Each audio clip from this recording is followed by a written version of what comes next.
Hello दोस्तों, कैसे हो सारे लोग। किसी ने बड़ी कमाल की बात कही है कि मैं सबकी नजरों में नेक नहीं हो सकता, क्योंकि पूरी दुनिया में सबके चश्मों का नंबर एक नहीं हो सकता। आपके कर्म ही आपकी पहचान है, वरना एक नाम के तो इस दुनिया में हजारों इंसान है।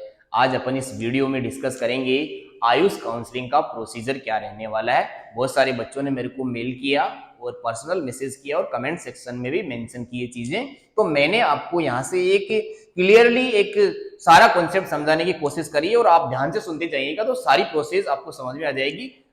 एक जगह से दूसरी जगह भटकने की बिल्कुल जरूरत नहीं पड़ेगी। तो क्या क्या होना है कि आयुष में कौन कौन सी मेडिकल कॉलेज आपको मिलेगी। तो आयुष का जो काउंसलिंग होगा वो आयुष बॉडी करेगी। उसमें आपको BAMS मिलेगा, BHMS मिलेगा, BSMS मिलेगा और BUMS मिलेगा।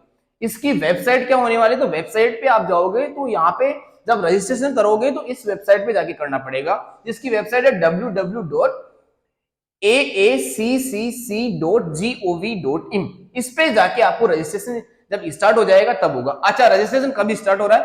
रजिस्ट्रेशन स्टार्ट होगा इसमें, क्योंकि इसकी काउंसलिंग का स्टार्ट होने वाला है। MBBS का फर्स्ट राउंड जब पूरा हो जाएगा, राउंड फर्स्ट जब MBBS की काउंसलिंग का पूरा हो जाएगा, उसके बाद में इसका रजिस्ट्रेशन और काउंसलिंग स्टार्ट होने वाली है।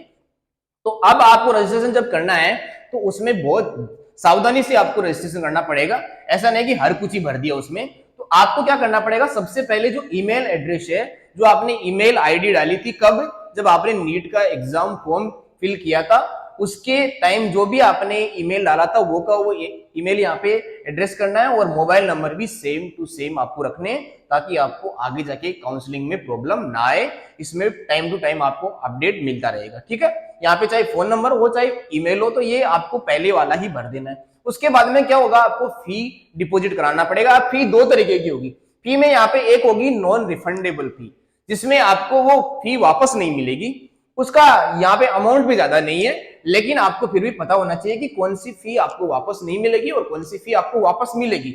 एक फी होगी नॉन रिफंडेबल, एक होगी रिफंडेबल। अब जब आप फी का डिपोजिशन कराओ, जब आप फी को डिपॉजिट कराओ, तो आप क्या करोगे, फी को डिपॉजिट कराने के लिए अपना ही जहां तक हो सके आपको खुद का अकाउंट यूज कर देना है। क्योंकि जो रिफंडेबल फी है, कई लोग ऐसे हैं गधे लोग जो आपकी फी को खा जाएंगे, इसलिए आपको जहां तक हो सके वहां तक अकाउंट खुद का ही यूज करना है। तो रिफंडेबल फी में ऑल स्टूडेंट के लिए, जो इसे सिक्योरिटी फी भी बोलते हैं, क्योंकि काउंसलिंग करवाते हैं तो सिक्योरिटी लेती है सारी ये काउंसलिंग बॉडी। तो सिक्योरिटी फी क्या है, ऑल कैटेगरीज के लिए, सबके लिए ये सिक्योरिटी फी है 10,000 और डीम्ड यूनिवर्सिटी के लिए 5,000।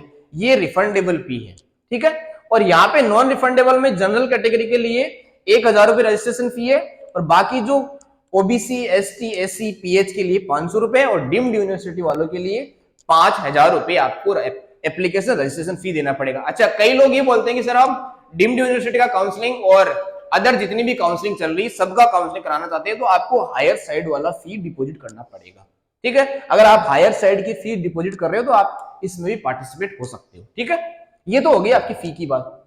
उसके बाद में क्या होगा यार, उसके बाद में आपका राउंड स्टार्ट हो जाएगा कि फर्स्ट राउंड होगा, सेकंड राउंड होगा, फिर मॉपअप राउंड होगा और फिर स्ट्रो वैकेंसी राउंड होगा। फर्स्ट राउंड में क्या होगा, फर्स्ट राउंड जब चलेगा तो आपने रजिस्ट्रेशन करवा दिया, फी आपने डिपॉजिट करी दी है, अब आपको करनी पड़ेगी चॉइस फिलिंग। इसके लिए आपको सबसे जरूरी चीज ये ध्यान रखनी है कि आपको पहले ही जितने भी ये आयुष के मेडिकल कॉलेजेस या टॉप के मेडिकल कॉलेज की पहले ही प्रेफरेंस लिस्ट बना के तैयार रख लेनी है। उसके अकॉर्डिंग आपको चॉइस फिलिंग कर देनी है। अब चॉइस फिलिंग में क्या, अपन सर कितनी कॉलेज भर सकते हैं, आप यहाँ पे मिनिमम एक कॉलेज भरोगे और मैक्सिमम चाहे जितनी कॉलेज भर दो, जितनी भी इंडिया में कॉलेजेस है सब भर दो, चाहे यहाँ पे कोई यहाँ पे बाउंडेशन नहीं। तो एक मिनिमम एक और मैक्सिमम चाहे जितनी। उसके बाद में चॉइस लॉक हो जाएगी। अब आपको लॉक करना है तो कर देना, नहीं तो अपने आप भी लॉक हो जाती है। तो चॉइस फिलिंग होने के बाद में चॉइस लॉक हो जाएगा। उसके बाद में क्या आएगा, रिजल्ट आएगा। फर्स्ट राउंड का रिजल्ट आएगा तो क्या होगा यार, पहले आप एक जगह हो, ऐसा होगा कि अच्छे ठीक ठाक नंबर तो आपको सीट मिलेगी, एक जगह आपको सीट नहीं मिलेगी, कम नंबर है तो सीट आपको नहीं मिलेगी फर्स्ट राउंड में। ऐसा होता है, ठीक है, जनरल बात है, ये तो नेचुरल बात है। अलॉट हो गई सीट, नहीं हुई, अलॉट हो गई तो क्या क्या सीन बनता है। अलॉट हो गई और आपको जो सीट मिली है वो मेडिकल कॉलेज आपको पसंद भी है, तो आपने क्या किया, रजिस्ट्रेशन डन किया और आपकी काउंसलिंग क्या हो गई, स्टॉप हो गई, ठीक है। काउंसलिंग स्टॉप हो गई क्योंकि आपका रजिस्ट्रेशन हो गया, आपका एडमिशन हो गया, ठीक है। उसके बाद में आपने एडमिशन तो ले लिया, लेकिन आप क्या, आपने वहां का मेडिकल कॉलेज देखा तो ऐसा लगा कि यार मुझे इस सेम नंबर पे सेकंड राउंड में अच्छी मेडिकल कॉलेज मिल सकती है, तो मैंने यहाँ पे अपग्रेडेशन डाल दिया। अब मैं अपग्रेड कराऊंगा, तो मैं अपग्रेड जब कराऊंगा तो मेरे को सेकंड राउंड के लिए जाना पड़ेगा। उसके बाद में मैंने बोला कि आपको सीट मिल गई, लेकिन आपको कॉलेज पसंद नहीं है, जो भी कॉलेज आपको मिली वो पसंद नहीं है, तो आप क्या करो, उस कॉलेज में जाओ ही मत। नहीं जाने से आपका कुछ नुकसान नहीं होने वाला, आपकी सिक्योरिटी मनी भी वहां पे लॉस नहीं होने वाला। तो अगर आप यहां से फ्री एग्जिट लेते हो, अगर आप वहां पे कॉलेज में जाते ही नहीं हो, तो आपका क्या हो जाता है, एक तरीके से वो काउंसलिंग बॉडी आपका फ्री एग्जिट मांग लेगी, तो ये मान लेगी, तो फ्री एग्जिट आप कर गए। अब फ्री एग्जिट कर रहे हो और आप अपग्रेडेशन करा रहे हो और आपको सीट नहीं मिली फर्स्ट राउंड में, तो आप जाओगे सेकंड राउंड के लिए। अब सेकंड राउंड में कौन कौन बच्चे आएंगे देखना, सेकंड राउंड में वो बच्चे आएंगे जिनको पहले राउंड की सीट नहीं मिली, तो सेकंड राउंड के लिए आएंगे बिल्कुल। फ्री एग्जिट वो बच्चे करेंगे जो यहां से उसको कॉलेज पसंद नहीं थी, तो वो फ्री एग्जिट वाले बच्चे भी सेकंड राउंड में आ जाएंगे। अपग्रेडेशन वाले बच्चे भी सेकंड राउंड के लिए एलिजिबल है। और एक और सीन, फ्रेश रजिस्ट्रेशन। कुछ बच्चों को पहले से ही पता है कि मुझे फर्स्ट राउंड में सीट नहीं मिलने वाली, पर आपको ऐसा नहीं करना है, मेरे हिसाब से आपको फर्स्ट राउंड से चालू रखना है मामला, तो आपको फ्रेश रजिस्ट्रेशन मिलेगा यहाँ पे। तो सेकंड राउंड के लिए आप फ्रेश रजिस्ट्रेशन करा सकते हो। तो यहाँ पे 4 तरीके के लोग आ जाएंगे, नॉट अलॉटेड वाले जिनको फर्स्ट राउंड में सीट नहीं मिली, फ्री एग्जिट वाले, और अपग्रेड वाले, और फ्रेश रजिस्ट्रेशन। और फ्रेश रजिस्ट्रेशन जिसका होगा उसको चॉइस फिलिंग फिर से करनी पड़ेगी। अच्छा, सारे बच्चे चॉइस फिलिंग दोबारा से कर सकते हैं सेकंड राउंड में, ठीक है। अब क्या हुआ, सेकंड राउंड का आया रिजल्ट। सेकंड राउंड का रिजल्ट आया तो क्या होगा, एक जगह सीट आपको मिलेगी, एक जगह आपको सीट नहीं मिलेगी। मतलब क्या हो रहा है, सीट नहीं मिलने का केस बता देता हूं पहले। एक तो सीट नहीं मिली, मतलब आपने अगर फ्रेश रजिस्ट्रेशन कराया है और आपको सीट नहीं मिली, तो आप कहां पे चले जाओगे, आप चले जाओगे मॉपअप राउंड के लिए। दूसरा सीन देखना, दूसरा सीन ये है कि आप अपग्रेडेशन के लिए आपने अप्लाई किया था, लेकिन आपको यहाँ पे सीट नहीं मिल रही है, मतलब आपका कॉलेज अपग्रेड नहीं हो रहा है। अपग्रेड अगर आपका कॉलेज नहीं हो रहा है ना, तो आपको ओल्ड सीट पे वापस जाना पड़ेगा। अगर आप ओल्ड सीट पे वापस नहीं जाते हो, तो आप यहां से एग्जिट जब लेते हो, तो आपका सिक्योरिटी मनी चला जाएगा, सिक्योरिटी मनी का लॉस हो जाएगा। और ऐसे केस में यहां पे देखो, अगर आपको सीट मिल भी गई है और आपने एडमिशन डन कर लिया तो ठीक है, और सीट यहां पे मिल गई, सीट मिल गई और यहां पे आपको फिर से वो कॉलेज पसंद नहीं आई, फिर से आप अपग्रेड कराना चाहते हो, तो फिर ऐसे केस में भी आपको क्या मिल जाएगा, सिक्योरिटी मनी का लॉस हो जाएगा। तो आप चाहे पुरानी सीट पे ना जाओ, चाहे आपको नई सीट मिल गई उस पे ना जाओ, दोनों केस में आपकी सिक्योरिटी मनी चली जाएगी। अब क्या सर, ये बच्चे वापस मॉपअप राउंड में पार्टिसिपेट हो सकते हैं क्या? हाँ हो सकते हैं यार। यहां से मनी लेकिन इनकी चली जाएगी, सिक्योरिटी मनी इनको दोबारा से डिपॉजिट करानी पड़ेगी, फ्रेश रजिस्ट्रेशन फिर से करवाना पड़ेगा। तो ये बच्चे भी और ये बच्चे भी फ्रेश रजिस्ट्रेशन से मॉपअप राउंड में जा सकते हैं फिर से। अब मॉपअप राउंड की चॉइस फिलिंग हो जाएगी और रिजल्ट आ जाएगा। रिजल्ट आएगा तो लास्ट में, अब यहां से ध्यान से देखना, क्योंकि आप अगर मॉपअप राउंड के लिए जा रहे हो तो आपको बहुत सावधानी से जाना पड़ेगा, क्योंकि एक बहुत ही तगड़ा सीन होने वाला है। यहाँ पे देखना, अगर आपको मॉपअप राउंड की रिजल्ट में सीट मिल गई तो आपका एडमिशन डन हो गया और आपने कॉलेज जैसे ही ली तो आपकी काउंसलिंग स्टॉप हो गई।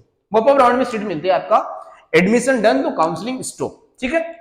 दूसरा केस क्या है कि आपने अपग्रेडेशन कराया था और आपका अपग्रेडेशन नहीं हुआ और अब आप पुरानी सीट पे भी नहीं जा रहे हो। देखो कितना बड़ा काम किया है। एक तो आप पहले वाली सीट पे नहीं गए, यहाँ पे फिर से आपको अपग्रेडेशन चाहिए था, यहाँ पे नहीं गए, तो मतलब आप मॉपअप राउंड में जा रहे हो तो क्या हो, यहाँ वाले बच्चे मॉपअप राउंड के लिए जा रहे हो तो क्या चाहते हैं, वो अपग्रेडेशन तो चाहते हैं। तो मॉपअप राउंड के रिजल्ट में आपको सीट का अपग्रेडेशन नहीं हुआ। अब आप बोलोगे हम तो मॉपअप राउंड में आपको सीट नहीं मिल रही, अपग्रेडेशन नहीं हो रहा, तो मैं पुरानी सीट पे नहीं जाऊंगा। अगर आप यहाँ पे पुरानी सीट पे नहीं जाओगे ना, तो आप फ्यूचर में किसी भी काउंसलिंग के लिए एलिजिबल नहीं हो। आपको किसी भी काउंसलिंग के लिए अलाउ नहीं किया जाएगा। कि बोला सर आयुष वाली काउंसलिंग वालों को और जो एमबीबीएस वाली काउंसलिंग वाले हैं उनको कैसे पता चलेगा? नहीं, आजकल सारा सिस्टम ऑनलाइन है। आपका नाम क्लिक करते ही यहाँ पे पता चल जाएगा कि ये बच्चा वहां पे एक सीट खराब करके आया है, लास्ट तक इसने एक सीट को लॉक रखा है और वो सीट क्या हो जाएगी, लॉक रह जाएगी। ऐसे केस में वो सीट किसी दूसरे बच्चे को भी नहीं मिलेगी, तो आप फ्यूचर में किसी भी काउंसलिंग के लिए एलिजिबल नहीं हो। इसलिए आप अगर मॉपअप राउंड के लिए जा रहे हो तो सोच समझ के जाइएगा, क्योंकि मॉपअप राउंड में अगर आपको सीट मिल रही है तो आपको सीट लेनी पड़ेगी, एनी हाउ लेनी पड़ेगी।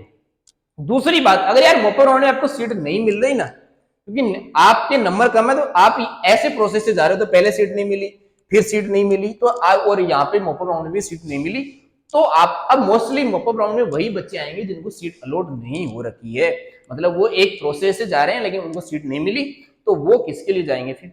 स्ट्रो वैकेंसी राउंड के लिए। स्ट्रो वैकेंसी राउंड में आपको मैक्सिमम सीट यहाँ पे मिलने के चांसेस बहुत कम रहते हैं, क्योंकि यहाँ पे जो सीट बचती है वो बच्ची कुछ सीट रह जाती है जो गलती से रह जाती है, और इस बार मेरे को लगता है कि सीट नहीं रहने वाली है। तो यहाँ पे स्ट्रो वैकेंसी राउंड में तो आपको नेग्लिजिबल चांस पे कॉलेज मिलेगा। क्यों? क्योंकि यहाँ पे सीट बहुत कम मिलती है। तो स्ट्रो वैकेंसी राउंड में उन्हीं बच्चों को सीट मिल सकती है जो मॉपअप राउंड के लिए आए थे और उनको यहाँ पे सीट नहीं मिली। ऐसा केस आपको याद रखना है, अदरवाइज आप फ्यूचर में किसी काउंसलिंग के लिए एलिजिबल नहीं रहोगे। ध्यान से आप बात मेरी सुनी है तो आपको सारी प्रोसेस समझ में आई होगी। ठीक है, thank you, all the best.